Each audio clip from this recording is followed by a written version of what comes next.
মক্কার আকাশ, আমি তোরে আর দেখবো না, তুই আমারে আর দেখবি না। আমার হুকুম আসছে মদিনায় চলে যাব। আল্লাহর নবী মদিনা মক্কার বালুর উপরে হাঁটতেছেন আর নিচের দিকে তাকাইয়া তাকাইয়া কথা কয়, মক্কার মাটি রে, ও মক্কার মাটি, কোনদিন আমি আর তোর মাঝে হাঁটতে পারবো না। আমার বিদায় দিয়ে না, আমি চলে যাই। আমার মাওলা হুকুম করেছেন আমি নাকি মদিনায় চলে যাওয়া লাগবে। নবীর গাল বেয়ে বেয়ে টপ টপ করে পানি পড়ে। সবচেয়ে বেশি তিনি ব্যথিত হয়ে গেলেন, সবচেয়ে পেরেশান হয়ে গেলেন কাবার কথা মনে করে।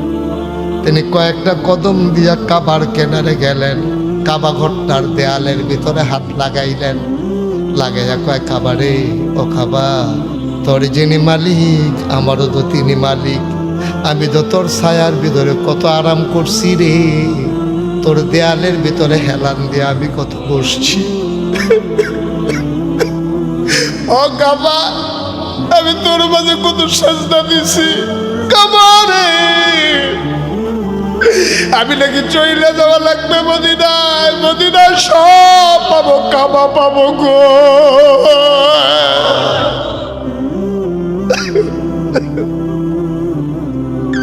আমি কই কাবা পাবো, আমি চলে যাওয়া লাগবে মদিনায়, আমারে বিদায় দিয়ে দে। নবীর গাল বেয়ে বেয়ে টপ টপ করে পানি পড়ে। আল্লাহর নবী আস্তে করে কাবার দরজাটার কাছে গেলেন। ওনার মন চাইল যাওয়ার আগে 2 রাকাত নামাজ যদি পড়ে যেতে পারতাম। ইয়া দেখি বিরাট বড় একটা তালা ঝুলতেছে। নবী জানতেন চাবিটা কার কাছে, কাবার কেনারেই তার ঘর, তার নাম হইল উসমান। উনি উসমানের ঘরের দরজায় গিয়ে দাঁড়ালেন, দাঁড়ায় আস্তে করে ধরে নাড়া দিলেন, সালাম দিলেন, আসসালামু আলাইকুম ওয়া রাহমাতুল্লাহ। উসমান দরজা খুলে দাঁড়ালেন। কে কে রে, কে এত রাতে সালাম দেয়? এবার আল্লাহ নবী ডাক দেয়া কয়, ভাই উসমান, আমারে কি চিনেন নাই? উসমান টিটকারি মেরে কয়, তোমারে চিনে না কে? তুমি প্যাঁচ লাগাইতেছো দেশটার ভিতরে, আমরা বলি 360 দেবী, তুমি বলো এক আল্লাহ। বলে প্যাঁচ লাগাইতেছো দেশটাতে, কি হইছে এত রাতে কেন ডাক দিছো? তুমি এখনো মক্কায়, সিদ্ধান্ত হয়েছে তোমার পল্লা আলাদা করে ফেলা হবে, তাড়াতাড়ি পালাও। আল্লাহ নবী কয়, খবর পেয়েছি, আমি থাকবো না, আমি থাকবো না। আমার আল্লাহ জিবরাইলের মাধ্যমে আমারে জানাই দিছে। ভাই উসমান, ও উসমান, আমি মদিনায় চলে যাব, রেডি হয়ে বের হয়ে গেছি। কেউ জাগার আগে আমি দেখবা মক্কা ছেড়ে পালিয়ে যাব, আমি থাকবো না মক্কায়। আল্লাহর হুকুম চলে আসছে। যাওয়ার আগে তোমার কাছে আইছিলাম, একটা কথা আছে। কয় কি কথা? কয় ভাই, সারাটা জীবন কাবার ভিতরে অনেক নামাজ পড়ছি, বাইরে চইলেই তো যাব, মেহেরবানি করে একটু দয়া করো, চাবিটা একটু দাও, 2 মিনিট তুমি বাইরে দাঁড়াও, আমার আল্লাহরে আমি 2টা সাজদা দিয়ে যেতে চাই।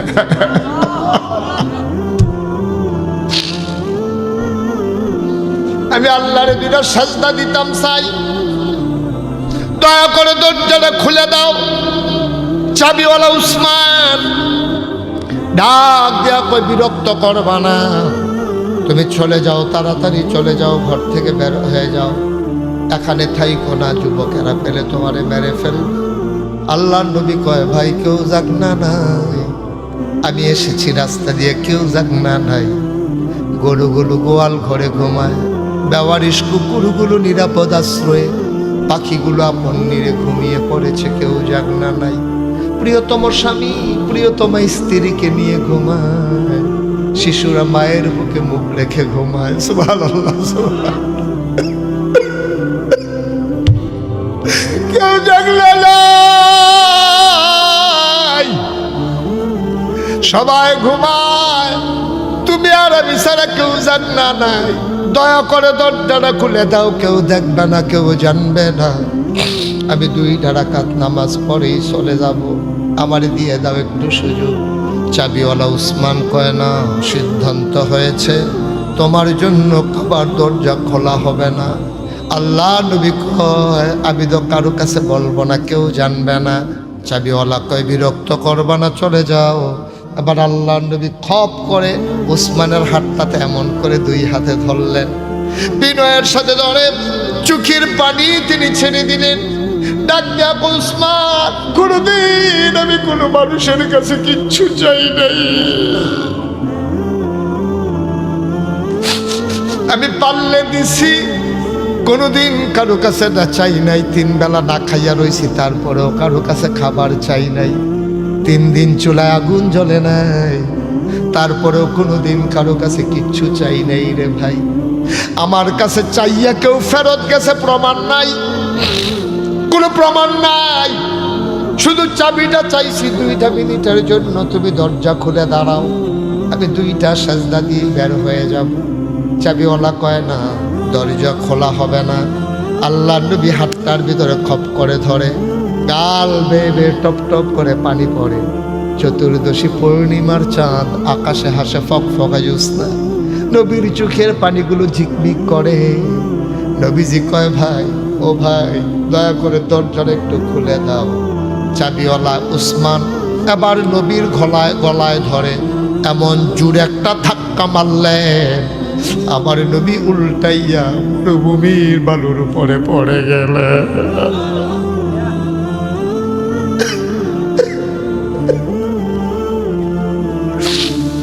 আল্লাহ নবী চুলগুলো ধুলো মাখা, দাড়িগুলো ধুলো মলিন, গায়ের ভিতরে পাঞ্জাবিতে ময়লা লেগে গেছে। আস্তে করে তিনি উঠলেন, গায়ের ময়লাগুলো তিনি ঝাড়লেন। ডাক দেয়া উসমান, ও উসমান, কি অপরাধ ছিল আমার? তুমি কার গলায় হাত লাগাইছো? তুমি মানুষ চিনো না।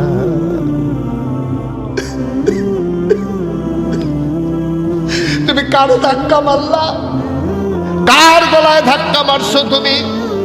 তুমি ওজন বুঝো কিছু? আল্লাহ আমারে যেই ক্ষমতা দিছে, তোমারে ধাক্কা মারা লাগবে না।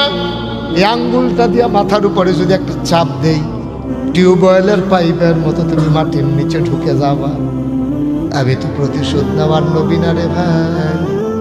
আমার মতো মানুষটারে তুমি ধাক্কা মারতে পারলা, ধাক্কা মারতে পারলা তুমি। আল্লাহর নবী কান্দিন, ডাক দেয়া উসমান, কথাটা মনে রাখলাম, মনে রাখলাম কথাটা। সারা জীবন আমি মদিনায় থাকবো না, সামান্য কয়টা বছর অপেক্ষা করো, আমি আবার আসবো মক্কায়। আমি আবার আসতেছি মক্কায়, তখন আসবো বিজয়ীর ভেষে। আজকে চাবির জন্য গলায় ধরে ধাক্কা মারছো, সেই দিন চাবি দেওয়ার জন্য তুমি পাগলের মতো আমার পেছনে পেছনে দৌড়াইবা।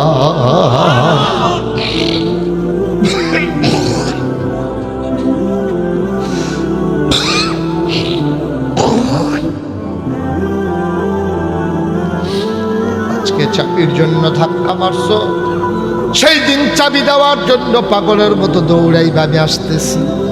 সামান্য কয়টা বছর গেল, আল্লাহ নবী 10,000, কয় হাজার? 10,000 সাহাবার একসাথে করলেন। আল্লাহ নবী রওনা করলেন মক্কা, মদিনা ছেড়ে মক্কার দিকে। মসজিদে আয়েশা যারা হজে গেছে, বাংলাদেশের মানুষ উমরা করার জন্য যেখানে গিয়ে এহরাম বাঁধে, এটারে কয় মসজিদে আয়েশা। আল্লাহ নবী মসজিদে আয়েশার কাছে আসলেন। 10,000 সাহাবা লাইন ধরে পেছন দিক থেকে আসতেছেন। 2-1 রাহাবার পথিক ডাক দিয়া কয়, ওই মক্কার মানুষ, মুহাম্মদুর রাসূলুল্লাহ মক্কায় ঢুকতেছেন, কারোর ব্যাপারে কোনো প্রতিশোধ নেবেন না, সবাই ঘরে ঘরে থাকো। যারা তরবারি নিয়ে বের হবা, আমাদের তরবারির আঘাতে 2 টুকরা হয়ে যাবা, সবাই ঘরে থাকো, কোনো অসুবিধা নাই, সাধারণ ক্ষমা। 10,000 সাহাবারিয়া মসজিদ আয়েশার কাছ থেকে নবীজি ঢুকলেন মাকবারাতুল মুআল্লা, যেটারে জান্নাতুল মুআল্লা কয়, মক্কার যে কবরস্থান, এই কবরস্থানের কাছে এসে নবী চুপ করে দাঁড়িয়ে গেলেন, আর আগায় না। নবীজি আর আগায় না, চুপ করে দাঁড়িয়ে।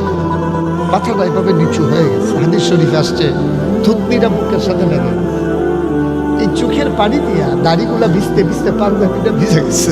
সুবহানাল্লাহ।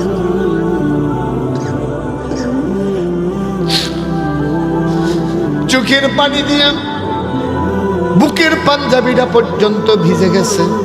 নবী বাঁকা হইতে হইতে উটের পিঠের সাথে মনে হয় লেগে গেছে, আর আগায় না। সবাই চিন্তায় পড়ে গেল, আল্লাহ নবী কেন আগায় না? মুরব্বী কি একজন কয়, ইয়া রাসূলুল্লাহ, ইয়া হাবিবাল্লাহ, কাবা ঘর তো সামনে, আপনি এখানে কেন থেমে গেলেন? আল্লাহ নবী ডাক দেয়া কয়, একজনের কথা বড় বেশি মনে পড়ছে। একটা মানুষের কথা বড় বেশি মনে পড়ছে রে। কয় মানুষটা কে? কয় মানুষটা কেউ না, তোমাদের আম্মা খাদিজা।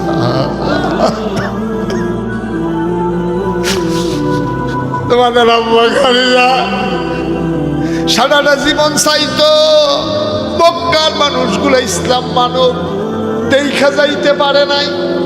খাদিজা এন্তেকাল কবরে, কবরে ঘুমিয়েছে, এন্তেকাল করে।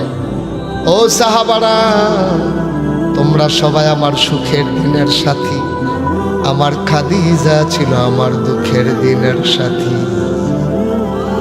40 বছর বয়স আম্মাজান খাদিজার বিয়ে যখন হয়, আর যখন নবীজি নবুয়ত পায় তখন আম্মাজান খাদিজার বয়স 55 বছর। ফার্স্ট 50 বছরের বেডিটা প্রত্যেক দিন সকালে একবার বিকালে একবার ওই সৌর গুহায়, হেরা গুহায় তিনি এই ফানি লইয়া রুটি লইয়া তিনি বুড়া বেরি। আমি 2000 সালে প্রথম হজে গেছি, তখন আমার বয়স কত? এখন আমার 12, তখন 23 বছর আগে। হ্যাঁ, তখন 23 বছর আগে আমার বয়স তখন 30 বছর। 30 বছরের যুবক, টকমকে যুবক। আমি যখন হেরা গুহায় উঠি, ওঠার সময় আমি কয়বার ফানি খেয়েছি, কয়বার জিরাইছি। আমার লগে আরো কয়েকজন লোক ছিল, তারা আমার ধৈর্য রাখছে। এত উঁচা পাহাড়। আর আম্মাজান খাদিজা 50 বছরের বেডিটা, এবারে সকালে একবার বিকালে একবার রুটি লইয়া পানি লইয়া উঠে আবার নবীর ইসলামের জন্য। সুবহানাল্লাহ। সেই ইসলাম, সেই ইসলাম। আল্লাহর নবী সামনের দিকে আগায় না, গাল বেয়ে বেয়ে টপ টপ করে পানি পড়ে। সাহাবারা গিয়া কয়, গুস্তাকি মাফ কর দিজিয়ে, বেয়াদবি মাফ করবেন ইয়া রাসূলুল্লাহ, কাবা ঘর তো আরো সামনে। আল্লাহর নবীকে আমি জানি কাবা ঘর সামনে, মানুষটার কথা বড় বেশি মনে পড়তেছে। এই মানুষটা মৃত্যুর সময় আমার একটা ওয়াদা করাইছিল, আমারে বলছিল যে আমার বড় ভয় লাগে গো নবী, ও নবী, সারা জীবনে এক লগে ঘুমাইছি, একলা কবরে কেমনে থাকবো? আমি যদি আগে মরে যাই, আপনি তো তখন থাকবেন না আমার সাথে, আমার খুব ভয় লাগে গো নবী। মৃত্যুর আগে আম্মাজান খাদিজা কাঁদতেছে, মৃত্যু হয়ে গেছে, কবরে দেওয়া হয়েছে, সব সাহাবারা চলে গেছে, শুধু 2 জন মানুষ খাদিজার কবরের পাশে দাঁড়াই রইছে। একজন আবু বকর, আর একজন আমার নবী মুহাম্মদুর রাসূলুল্লাহ সাল্লাল্লাহু আলাইহি ওয়াসাল্লাম। সুবহানাল্লাহ বলবেন না?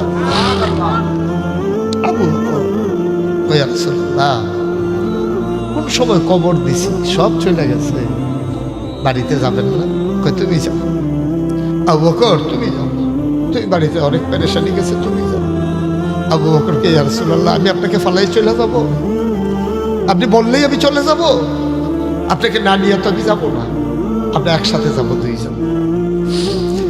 আল্লাহর নবীকে, আবু বকর তুমি দাঁড়াই থাইকা লাভ নাই, খাদিজার সাথে আমার একটা ওয়াদা আছে, এই ওয়াদাটা আমি পূরণ করা লাগবে। ওই কি ওয়াদা? কয় খাদিজা আমার হাতে ধরে কইছিল, কয় কবরটা হইল প্রথম ঘাটি, প্রশ্নগুলা নাকি অনেক কঠিন হয়ে যাবে, যারা জবাব দিতে পারবে না তারা নাকি ধরা খেয়ে ফেলবে। নবী গো, আপনি দয়া করে ওই কবরের প্রশ্নের জবাবগুলো আপনি দিয়ে দেবেন। আবু বকর রে, আমি খাদিজার সাথে ওয়াদা করেছিলাম, প্রশ্নের জবাব আমি না দিয়া বাড়িতে যাব না। জিবরা ওই মুনকার নাকি রাসূল আমি জবাব দিয়া বাড়িতে যাব। আল্লাহর নবী দাঁড়ায়া দাঁড়ায়া কাঁদতেছেন, আল্লাহর তো কই যায় মানে না। আল্লাহ জিব্রাইলরে পাঠাই দিয়া কয়, যাও জিব্রাইল, আমার নবীরে বলো বাড়িতে যাইতে। জিব্রাইল আইসা কই, ইয়া রাসূলুল্লাহ, আল্লাহ বলছেন বাড়িতে চলে যাওয়ার জন্য। আমার খাদিজার প্রশ্নের জবাবের কি হবে? জিব্রাইল কয়, এই প্রশ্নের জবাবের দায়িত্ব আমার আল্লাহ নিজের কাঁধে নিয়ে নিছে।